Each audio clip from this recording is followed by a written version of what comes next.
Astaghfirullah. Bismillahirrahmanirrahim. Assalamualaikum warahmatullahi wabarakatuh.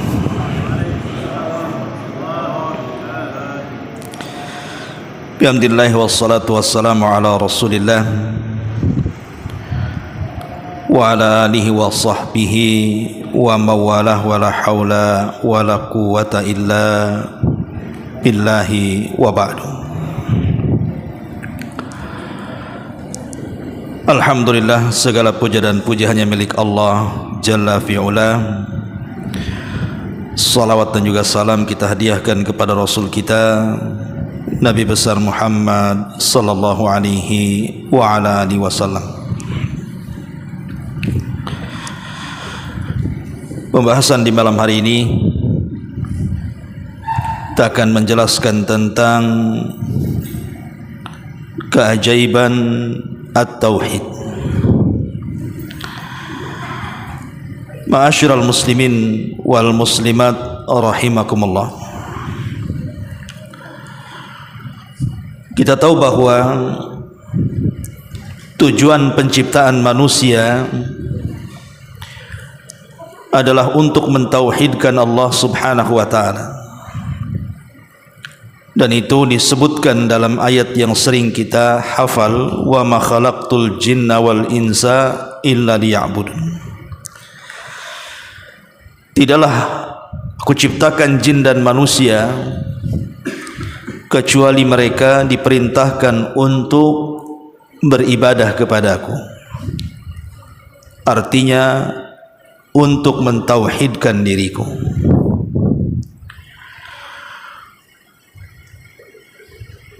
Dan di antara fadilah tauhid yang kita akan bahas, pertama kita tahu bahwa tauhid adalah kewajiban pertama dan terakhir seorang manusia. Makanya seseorang dikatakan Islam setelah dia mengucapkan kalimat tauhid, dan keselamatan manusia setelah kehidupan juga ditentukan dengan tauhid. Makanya Nabi SAW mengatakan, man kana akhiru kalamihi la ilaha illallah mukhlisan fi qalbihi dakhalal jannah. Siapa yang akhir ucapannya dia mampu mengucapkan kalimat tauhid la ilaha illallah dengan penuh keikhlasan dalam hatinya, maka jaminannya surga. Makanya Syekh Shalih Fauzan hafizahullah ta'ala mengatakan bahwa tauhid adalah awal kewajiban dan akhir kewajiban manusia. Ma'asyiral muslimin wal muslimat rahimakumullah. Kemudian tauhid juga adalah a'zamu asbabi syarhi sadri. Tauhid adalah sebesar-besarnya sebab yang bisa melapangkan dada manusia. Allah Subhanahu wa ta'ala berfirman, faman yuridillahu an yahdiyahu yashrah sadrahu lil Islam. Barang siapa yang Allah kehendaki untuk mendapatkan hidayah yang bisa melapangkan dadanya, maka Allah Subhanahu wa ta'ala akan memberikan hidayah ke dalam dadanya, hidayatul Islam. Para ulama tafsir mengatakan yang dimaksud Islam di sini artinya at-tauhid. Tauhidlah yang bisa melapangkan dada seseorang. Contoh sederhananya, kita tahu bahwa di antara contoh-contoh tauhid yang banyak disebutkan para ulama adalah at-tawakkul ilallah. Seseorang bertawakal kepada Allah Subhanahu wa ta'ala. Dan tawakal adalah i'timadul qalbi 'ala Allah azza wa jalla, menyandarkan hati hanya kepada Allah subhanahu wa ta'ala. Orang yang hatinya penuh dengan tauhid ataupun tawakal hanya kepada Allah subhanahu wa ta'ala, di mana semua hatinya tergantung kepada Allah subhanahu wa ta'ala, maka dalam kehidupannya dia tidak akan merasakan takut, dia tidak akan sedih, dia tidak akan stres, bingung, dan akan senantiasa lapang dadanya, karena dia bergantung kepada Zat yang maha kuat, maha kaya, dan maha segala-galanya. Makanya tauhid itulah yang bisa menenangkan dada manusia. Kemudian juga yang ketiga, tauhid juga adalah masdarun lil amni wal ihtida. Tauhid adalah sumber keamanan dan sumber hidayah.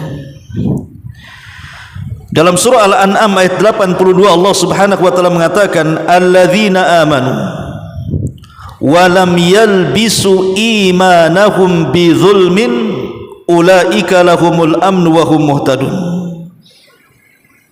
Orang-orang yang beriman, maksudnya orang-orang yang bertauhid dan tidak mencampur adukan tauhid mereka atau iman mereka dengan kezaliman,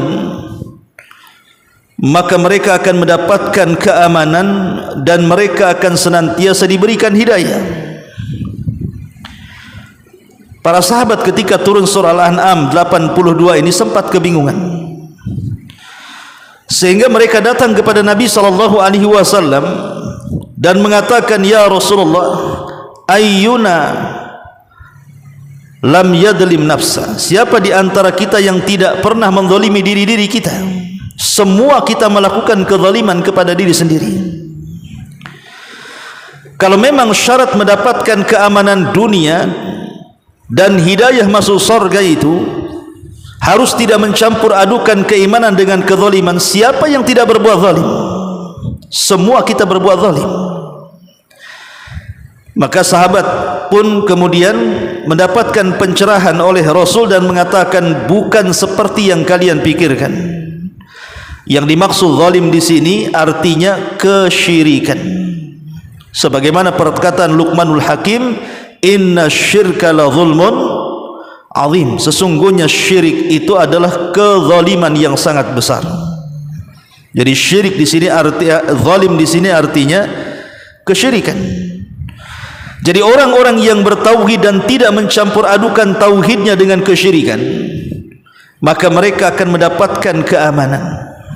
Aman di sini maksudnya secara mutlak. Kalau tauhidnya sempurna, maksudnya di dunia dia aman, di kuburan dia aman, di padang mahsyar dia aman, sampai dia mendapatkan keamanan masuk ke dalam surga. Tapi kalau tauhidnya kurang, ya tentu keamanannya juga tidak mutlak. Atau kita balik dengan mutlakul amni, bukan al-amnul mutlak.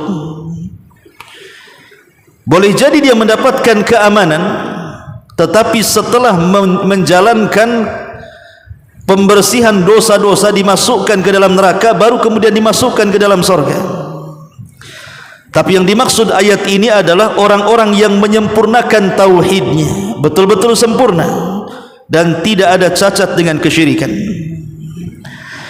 Kemudian yang keempat, tauhid adalah yuharrirul abdu min rikil makhlukin.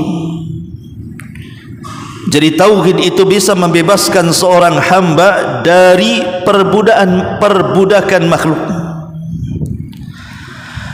Orang-orang yang tidak memiliki tauhid, maka dia bisa menyembah segalanya. Dia bisa menyembah berhala, dia bisa menyembah batu, menyembah pohon, bahkan bisa juga menyembah uang.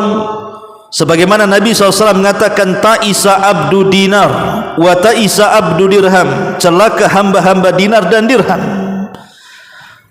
Bahkan bisa juga menyembah wanita, menyembah laki-laki, menyembah pekerjaan, dan begitu seterusnya. Tapi orang yang mentauhidkan Allah subhanahu wa ta'ala, maka mereka tidak mungkin menjadikan dunia ini sebagai sesembahannya, karena dia hanya menggantungkan diri kepada Allah Subhanahu wa taala. Dialah As-Samad, tempat bergantung semua makhluk. Kemudian juga di antara faedah tauhid, tauhid ini yu'inu ala sabri alal adzail khalqi, bisa menolong supaya seseorang bisa sabar ketika menghadapi ujian dari manusia. Manusia ketika hidup tidak mungkin selamat dari 3 perkara. Pertama, tidak mungkin selamat dari kematian. Yang kedua, tidak mungkin selamat dari ujian. Dan yang ketiga, tidak mungkin selamat dari ucapan manusia lainnya. Itulah manusia hidup di dunia. Tidak selamat dari kematian, tidak selamat dari ujian, dan tidak selamat dari ucapan manusia lainnya. Terkadang ada orang yang mungkin kehidupannya penuh dengan fitnahan manusia. Entah dia digibah, difitnah, dibuli, dicaci, dimaki, direndahkan, diadu domba dan yang semacamnya. Terkadang kehidupannya berfikir bahwa mati lebih baik daripada hidup. Itu yang dirasakan tuh kalau orang sudah terkena fitnah. Apalagi fitnah ini menyebar, dan yang memfitnah ini bukan 1, 2, boleh jadi ratusan bahkan ribuan orang, seperti yang di zaman sekarang ya. Ada yang disebut dengan netizen itu. Kan banyak orang stres itu gara-gara mungkin satu aibnya terbongkar, seluruh netizen kemudian berbicara dan berkomentar buruk. Terkadang sesak dadanya kan. Lah orang-orang yang bertauhid kepada Allah Subhanahu wa taala tidak takut dengan ujian manusia, karena satu dunia manusia mencaci maki dia. Kalau Allah Subhanahu wa taala tidak mengizinkan kecelakaannya, maka sampai kiamat tidak mungkin celaka. Itulah yang dikatakan oleh Nabi sallallahu alaihi wasallam, kalaulah satu dunia ini berkumpul, manusia dan jinnya, kemudian menyerang kalian untuk memberikan madarat, kalau Allah tidak mencatat anda mendapatkan madarat, tidak akan sampai madarat itu kepada anda. Sebagaimana juga kalau satu dunia jin dan manusianya berkumpul untuk memberikan manfaat, tidak akan sampai manfaat itu kalau belum ditulis dalam takdir Allah Subhanahu wa taala. Jadi orang yang bertauhid itu merasa tenang, jiwanya akan merasa tenang dan akan lebih sabar lagi dari ujian manusia, karena tidak mungkin ujian itu akan berjalan lama. Bukankah Allah yang mengatakan wa tilkal ayyam nudawiluha bainan nas, hari-hari itu kan berputar. Tidak mungkin manusia bicara terus, tidak mungkin manusia memfitnah terus. Ada waktunya dia capek juga bicara. Karena ketika Allah menciptakan manusia bisa bicara itu bukan berarti tujuannya hanya untuk membicarakan kita sejak lahir sampai mati, tidak. Ya mungkin terkadang membicarakan kita karena hasutan, atau karena dendam, atau karena iri. Satu saat pun boleh jadi dia akan berhenti dan tidak akan bicara lagi. Ma'asyiral muslimin yang dimuliakan Allah Subhanahu wa taala. Kemudian at-tauhid yukhaffif al-makari wa yuhawwin al-alam. Di antara faedah tauhid juga adalah bisa meringankan al-makari, sesuatu yang kita tidak suka, dan bisa meringankan penyakit. Disebutkan oleh Al-Allamah Abdurrahman ibn Nasir As-Sa'di rahimahullahu ta'ala ketika menyebutkan fadilah tauhid, dia mengatakan annahu yukhaffif ataupun yukhaffafu 'alal abdil makari wa yuhawwanu 'alaihi al-alam. Sesungguhnya tauhid itu bisa meringankan terhadap seorang hamba dari hal-hal yang tidak disukai dia, atau meringankan dari hal-hal yang boleh jadi menyakiti dia. Contoh sederhananya, kalau seandainya seorang itu diberikan penyakit oleh Allah Subhanahu wa taala, boleh jadi penyakit ini bukan sehari 2 hari, boleh jadi bulanan atau tahunan. Terkadang kalau tidak ada tauhid dalam hatinya, ikhwan, setan itu lebih dekat kepada dia dibandingkan malaikat. Apalagi kondisinya sakit parah yang mendekati kematiannya, itu setan tidak ridha kalau dia mati husnul khatimah. Maka biasanya orang-orang yang tidak bertauhid akan mudah terkena waswas syaitan. Kemudian setan akan berikan waswas untuk diletakkan keputusasaan dalam hatinya.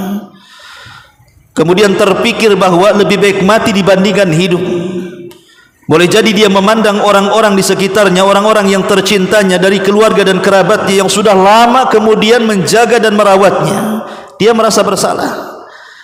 Gara-gara sakit dia mereka repot dengan kita. Akhirnya setan datang, lebih baik mengakhiri dirinya dibandingkan harus terus bersabar di atas penyakitnya. Dan itu banyak. Betapa banyak orang-orang yang sakit parah kemudian putus asa. Saking putus asanya sehingga mereka kemudian mencari pengobatan pun ala kadarnya. Kalau memang ada berita di sana ada dukun yang bisa mengobatinya, pasti dia akan datang kepada dukun itu, walaupun dukun itu penipu. Atau kalau seandainya ada tangkal dan jimat yang bisa meredakan penyakitnya, pasti dia akan membelinya. Itu kalau orang kurang tauhid itu. Maka dia akan menghalalkan segala cara, yang penting sembuh, karena dia tidak tahan dengan penyakitnya. Tapi orang-orang yang mentauhidkan Allah subhanahu wa ta'ala, boleh jadi penyakit itu bisa menyadarkannya. Betapa banyak orang-orang yang dulunya jahat kemudian terkena penyakit, akhirnya sadar dan bertobat, kemudian lebih dekat kepada Allah subhanahu wa ta'ala. Yang dulunya tidak salat, akhirnya rajin salat walaupun dalam pembaringannya. Yang dulunya tidak pernah berzikir, akhirnya sibuk lisannya untuk membasahi dengan zikrullah azza wa jalla. Jadi orang-orang yang bertauhid terkadang menjadikan momentum sakit itu bisa jadi untuk supaya menghilangkan dosa-dosanya, mengangkat derajatnya, atau boleh jadi merenungkan kesalahan-kesalahannya. Jadi intinya bahwa tauhid itu minimalnya bisa mengurangi tensi, stres ketika seseorang kena musibah. Kemudian juga di antara fungsi tauhid adalah tunalu asy-syafa'atu tunalu bitajridit tauhid. Bahwa syafaat itu tidak akan diraih kecuali orang-orang yang mereka memurnikan tauhid kepada Allah subhanahu wa ta'ala. Al-Imam Ibnul Qayyim rahimahullahu ta'ala ketika memberikan catatan kepada hadis Abi Hurairah radhiyallahu an, as'adun nas bi syafaati yaumal qiyamah man qala la ilaha illallah. Manusia yang paling bahagia dengan syafaatku pada hari kiamat adalah orang yang mengucapkan kalimat la ilaha illallah. Kata beliau, sirrun min asrarit tauhidi wa huwa anna syafa'ata innama tunalu bitajridit tauhid. Kata Imam Ibnul Qayyim rahimahullahu ta'ala, di sini ada rahasia dari rahasia-rahasia tauhid yang belum terungkap, yaitu bahwa syafaat itu tidak mungkin diraih kecuali orang-orang yang memurnikan tauhid. Makanya kita kenal hadis yang panjang sekali tentang hadis syafaatul uzma. Ketika manusia datang kepada Nabi Adam alaihi salatu wassalam dan mengatakan, ya Adam anta abul bashar, wahai Adam engkau bapak manusia, isfa' lana ila rabbik ala tara ila ma nahnu fihi. Wahai Adam, engkau adalah bapak manusia, tidakkah kau minta syafaat kepada Rabbmu, dan tidaklah kau melihat kami bagaimana kondisi kami. Kami kesulitan, matahari didekatkan, keringat bercucuran, dan tidak jelas keputusan. Mintalah syafaat kepada Rabb untuk kami. Tapi Adam alaihi salatu wassalam hanya mengatakan, nafsi nafsi, urus diri kalian, urus diri kalian. Tapi Adam mengisyaratkan, datanglah kalian kepada Nabi Nuh alaihi salatu wassalam. Tapi Nuh juga jawabannya sama, hanya mengisyaratkan kepada Ibrahim, datanglah kepada Ibrahim. Jawaban Ibrahim pun sama dan mengatakan, nafsi nafsi, urus diri kalian sendiri. Tapi cobalah datang kepada Nabi Musa. Jawaban Nabi Musa pun sama, hanya mengatakan, kalau begitu datanglah kepada Isa. Isa tidak menyebutkan alasannya, tapi dia mengatakan datanglah kepada Muhammad sallallahu alaihi wasallam. Maka Nabi sallallahu alaihi wasallam langsung mengatakan ana laha, kan ku coba. Akhirnya Nabi sallallahu alaihi wasallam pun mendatangi Allah Subhanahu wa taala dan sujud di bawah arasy-Nya. Dengan sujud yang panjang sekali dan berdoa dengan doa yang lama sekali. Sampai pada akhirnya Allah Subhanahu wa taala datang dan mengatakan, ya Muhammad irfa ra'sak, wahai Muhammad angkat kepalamu, sal tu'ta, kul tusma, ishfa tushaffa. Katakan kau didengar, mintalah kau diberi, mintalah syafaat, ku beri kau syafaat. Maka Nabi sallallahu alaihi wasallam memberikan dalam hadis itu 7 syafaat. Dan yang terakhir dari 7 syafaat itu, Nabi SAW meminta agar Allah mengeluarkan manusia-manusia yang sudah menjadi arang yang ada di neraka, tetapi dalam hatinya masih mentauhidkan Allah Subhanahu wa taala. Dari sini Nabi mengatakan dalam hadis Abu Hurairah radhiyallahu an, as'adun nas bi syafaati yaumal qiyamah man qala la ilaha illallah. Manusia paling bahagia dengan syafaatku pada hari kiamat, kata Rasul, orang yang mengucapkan kalimat la ilaha illallah. Jadi syafaat itu tidak akan diraih kecuali dengan at-tauhid. Kemudian at-tauhid adalah at-tauhidul kamil yaghfiru dzunub. Tauhid yang sempurna bisa merontokkan dan menggugurkan dosa. Al-Imam Ibnul Qayyim rahimahullah ta'ala mengatakan, yu'fa li ahli tauhidil mahadh alladhi lam yushawwibuhu bisyirki. Beliau mengatakan yu'fa li ahli tauhidil mahadh, artinya akan dimaafkan bagi orang-orang yang bertauhid murni, yang tidak tercampur adukan dengan kesyirikan. Falau laqiyal muwahhid Allah Subhanahu wa taala, kalau seandainya orang yang bertauhid itu berjumpa dengan Allah Subhanahu wa taala, lam yusyrik billahi syai'an albatta, dia tidak menyekutukan Allah dengan satu apapun, kata Imam Ibnul Qayyim, rabbahu, rabbnya, maka beliau mengatakan fayaghfirullahu bimaghfiratiz dzunubi jami'ah, maka Allah Subhanahu wa taala akan mendatangkan ampunannya dengan ampunan yang penuh kepadanya. Dan ini semakna dengan hadis qudsi yang mengatakan bahwa Allah Subhanahu wa taala berfirman, wahai hamba-hambaku,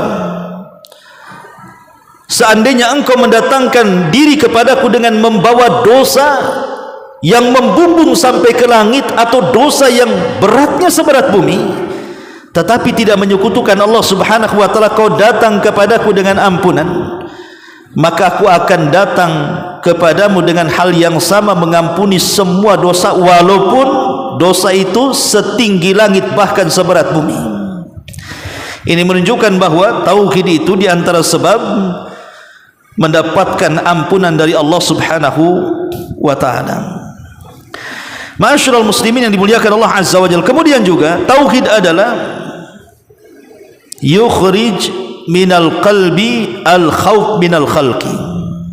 Tauhid itu bisa mengeluarkan dari hati seseorang perasaan takut dari makhluk. Orang yang mentauhidkan Allah Subhanahu wa taala tidak akan takut kepada makhluk apapun. Tapi orang yang tidak mentauhidkan Allah, maka dalam hatinya akan penuh dengan rasa takut. Contoh sederhana saja, orang yang dikeluarkan di PHK dari PT umpamanya. Terkadang kalau orang-orang yang tauhidnya tipis, mereka menganggap bahwa kehidupannya habis di situ, bahwa dunia ini akan kiamat besar bagi dirinya, dan mengatakan, kalau saya di PHK, kalau saya dipecat, makan apa saya? Macam mana menghidupi keluarga saya? Macam mana menyekolahkan anak saya? Macam mana keluarga ke depan saya? Jadi orang-orang yang bertauhid pasti akan dilingkupi dengan perasaan takut. seolah-olah Rabb yang ada di PT itu berbeda dengan Rabb yang di luar PT, sehingga kalau baru disebut namanya, belum di PHK, mungkin baru ada list nama dia yang akan di PHK, belum pun keluar, itu sudah mengacaukan pikirannya itu. Sudah takut dengan bosnya, takut dengan perusahaannya kan. Kenapa? Karena tidak mentauhidkan Allah Subhanahu wa taala. Dia tidak yakin bahwa Rabb di dalam PT dengan Rabb di luar PT itu sama saja. Mereka lah yang berikan rizki kepada kita. Bahkan terkadang ada orang-orang yang di PHK itu memang di balik itu adalah sutradaranya Allah Subhanahu wa taala. Sengaja mungkin dia dikeluarkan dari perusahaan, rupanya Allah sudah menyediakan rizki yang jauh lebih besar dibandingkan ketika dia bekerja di situ. Dan itu banyak sekali. Apalagi kalau seandainya dia keluar dari perusahaan itu, karena perusahaan itu boleh jadi mungkin banyak kecurangan, kebatilan, kezaliman, riba dan yang semacamnya. Dia keluar itu memang betul-betul karena Allah, dan dia yakin dengan hadis Nabi SAW, man taraka syai'an lillahi awadallahu khairan minhu. Siapapun yang meninggalkan sesuatu karena Allah, pasti Allah akan ganti sesuatu itu dengan yang jauh lebih baik lagi. Itulah orang yang bertauhid, mereka tidak akan dipenuhi dengan perasaan takut dalam hatinya. Kemudian juga at-tauhid yu'inu ala fi'li ta'ati wa tarkil munkarati. Bahwa tauhid ini bisa menolong orang untuk mudah melakukan ketaatan dan mencegah kemungkaran. Dan itu sudah dijelaskan oleh Al-Allamah As-Sa'di rahimahullahu taala ketika beliau menyebutkan tentang fadilah tauhid. Beliau mengatakan annahu yusahhal 'alal abdi fi'lul khairat. Bahwa tauhid ini bisa memudahkan kepada hamba melakukan kebaikan-kebaikan, wa tarkul munkarat, dan meninggalkan keburukan-keburukan. Karena dengan sendirinya orang yang kuat tauhidnya pasti dalam kehidupannya akan merasa diawasi. Muraqabah bahasa kitanya, merasa diawasi oleh Allah Subhanahu wa taala. Orang yang merasa diawasi, maka dia akan kuat dalam keimanannya kepada Allah Subhanahu wa taala, sehingga dalam kehidupannya dia akan hati-hati dalam melangkah. Contoh sederhananya, tauhid itu dalam keyakinan kita ahli sunnah ada 3. Ada yang disebut dengan tauhidur rububiyah. Tauhidur rububiyah bicara tentang perbuatan Allah. Allah menciptakan, Allah yang menghidupkan, Allah yang memusnahkan, Allah yang memberikan rizki, Allah yang memberikan nikmat. Itu disebut tauhidur rububiyah, bicara soal perbuatan Allah. Yang kedua ada namanya tauhidul uluhiyah. Itu bicara tentang perbuatan kita. Salat, zakat, puasa, haji, baca Quran, zikir, itu kan perbuatan kita. Maka ketika solat kita hanya ditujukan kepada Allah, baca Quran kita untuk Allah, puasa kita untuk Allah, kurban kita untuk Allah, zikir kita untuk Allah, berarti kita sedang mentauhidkan uluhiyah. Itu disebut uluhiyah, bicara tentang perbuatan kita kepada Allah. Lah di sana ada tauhid yang disebut dengan al-asma wa sifat. Tauhid yang berkenaan dengan nama-nama Allah dan sifat-sifatnya. Saya contohkan saja. Di antara nama Allah Subhanahu wa taala adalah As-Sami Al-Basir. Allah itu zat yang maha mendengar dan zat yang maha melihat. Ikhwan fillah azani Allah wa iyyakum. Semua kita yakin, bahkan semua orang Islam yakin, satu dunia ini, bahwa Allah Subhanahu wa taala maha melihat. Tidak ada satupun muslim yang mengatakan Allah buta. Tapi masalahnya, tidak semua orang yakin ketika meyakini Allah Subhanahu wa taala maha melihat, perbuatan dan ucapannya merasa dilihat Allah Subhanahu wa taala. Kalau seandainya orang yang yakin Allah maha melihat dan semua perbuatan kita terasa dilihat Allah Subhanahu wa taala, tentu dia tidak mungkin perbuatannya jatuh kepada kemaksiatan, karena dia merasa dilihat Allah. Atau contoh sederhana lainnya, As-Sami, Allah maha mendengar. Semua kita meyakini Allah itu maha mendengar, tapi tidak semua yang meyakini Allah maha mendengar ucapannya merasa didengar Allah. Kalau semua orang yang yakin bahwa Allah itu maha mendengar, kemudian semua ucapan yang diucapkannya merasa bahwa didengar Allah subhanahu wa ta'ala, tidak mungkin dia mengucapkan kecuali yang baik.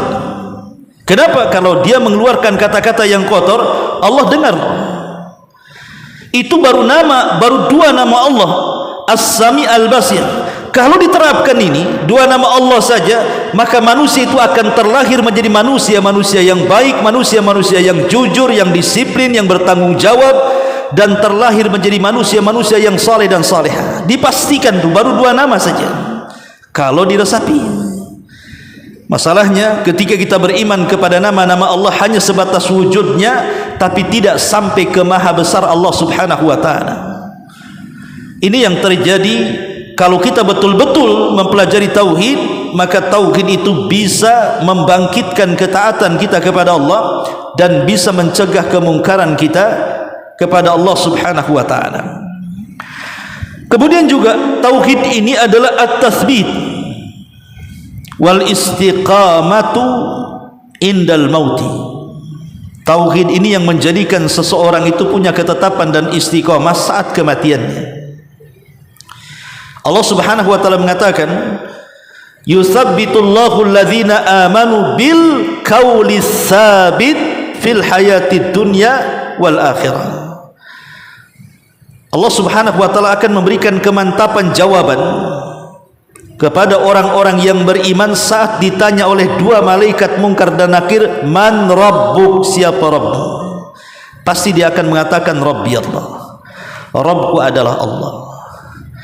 Lah orang yang bisa menjawab pertanyaan dua malaikat Munkar dan Nakir saat seseorang setelah ajal dan kematiannya, maka tauhidlah yang akan menuntun jawaban setiap pertanyaan yang ditanyakan Munkar dan Nakir. Dia akan mantap menjawab dan mengatakan Rabbi Allah, kemudian Islam agamaku, kemudian Muhammad nabiku. Itu dipastikan karena Nabi SAW yang mengatakan seperti itu. Artinya tauhid itu mendatangkan kemantapan dan istiqamah setelah kematiannya.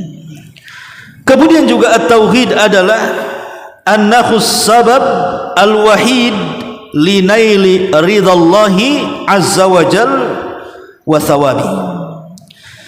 Tauhid ini juga menyebabkan seseorang mendapatkan redha Allah dan juga pahala besar dari Allah subhanahu wa ta'ala. Orang yang mentauhidkan Allah mudah mencari pahala. Terkadang amalan-amalan kecil bisa menjadi besar karena tauhid. Contoh sederhana, kisah di zaman Nabi. Ada sebuah perkampungan. Di dalam perkampungan itu ada berhala yang harus disembah. Semua orang yang safar melalui kampung itu tidak boleh lewat kecuali harus menyembah berhala itu. Kalau tidak, cari jalan lain. Kalau tetap maksa, maka dibunuh. Jadi ada dua orang anak muda lewat di situ. Kemudian yang satu ditahan. Kau mau kemana? Maka dia mengatakan, saya hendak ke sana kemari dan harus melewati kampung sini. Maka orang-orang mengatakan, kalian tidak bisa lewat kampung sini, cari jalan yang lain. Kalau kalian maksa, maka kalian harus berkorban untuk berhala kami. Maka anak muda ini mengatakan, dari mana kami akan berkorban sementara perbekalan safar saja tidak cukup? Maka orang kampung ini mengatakan, qarrib walau kana dubaba. Kalau begitu tangkap lalat, berkorbanlah walaupun dengan seekor lalat. Karena dia pikir, apalah lalat, mudah ditangkap, tidak menggunakan biaya, dan ada di mana-mana. Cari saja tempat sampah, di situ pasti ada lalat. Betul-betul dia tangkap lalat itu. Kemudian datang ke depan berhala, disembelih, dipitas tuh kepala dan badannya persis depan berhala, menunjukkan korbannya. Akhirnya dibebaskan anak muda ini. Kemudian pemuda satunya mengatakan, engkau pun harus melakukan hal yang sama seperti kawanmu, kau harus berkorban juga. Maka dia mengatakan, aku pun tidak bisa berkorban, aku ini seorang musafir, dari mana bekalku? Untuk safar saja kurang bekal, macam mana untuk berkurban, membeli kambing, sapi atau unta? Dari mana uangnya? Maka orang-orang mengatakan qarrib walau kana dubaba. Kau tiru kawanmu, tangkap lalat, kau tinggal pites saja depan berhala, kami akan persilahkan jalan. Tetapi rupanya ini bukan orang biasa, dia orang yang bertauhid. Dia mengatakan, wahai fulan, walaupun seekor lalat, kalau ku persembahkan demi berhalamu, maka aku tidak akan sudi melakukannya. Biarkan aku jalan. Tetapi akhirnya karena dia tetap nekat jalan, karena tidak ada jalan lain kecuali lewat situ, maka dia pun dibunuh dan mati. Lah orang yang pertama tadi juga akhirnya meninggal dunia juga. Kemudian setelah kedua-duanya meninggal dunia, Allah panggil keduanya. Yang berkorban demi berhala dimasukkan ke dalam neraka, yang tidak berkorban kepada berhala walaupun seekor lalat dimasukkan ke dalam surga. Lihat bagaimana gara-gara seekor lalat orang bisa masuk neraka, gara-gara seekor lalat orang bisa masuk surga. Apalah lalat? Lalat itu barang tidak berharga, tidak dijual, tinggal tangkap saja. Tapi karena yang satu menghadapi lalat dengan tauhid, yang satu menghadapi lalat dengan kesyirikan, maka berbeda jalan di sini. Yang satu masuk neraka karena kesyirikannya, yang satu masuk surga karena tauhidnya. Begitulah tauhid, ikhwatu fiddin, muliakan Allah Subhanahu wa taala. Bisa mendapatkan redha Allah Subhanahu wa taala dan pahalanya. Ya, tentunya juga masih banyak fadilah-fadilah tauhid yang tidak mungkin saya jelaskan karena waktu juga. Biasa kajian di sini ya paling lama 30 menit, selebihnya ngobrol ganti ya, makan-makan, paling makan. Kalau tidak ada yang makan ya pulang saja. Subhanakallah bihamdika, asyhadu an la ilaha illa anta, astaghfiruka wa atubu ilaik. Allahu taala alam. Assalamualaikum warahmatullahi wabarakatuh.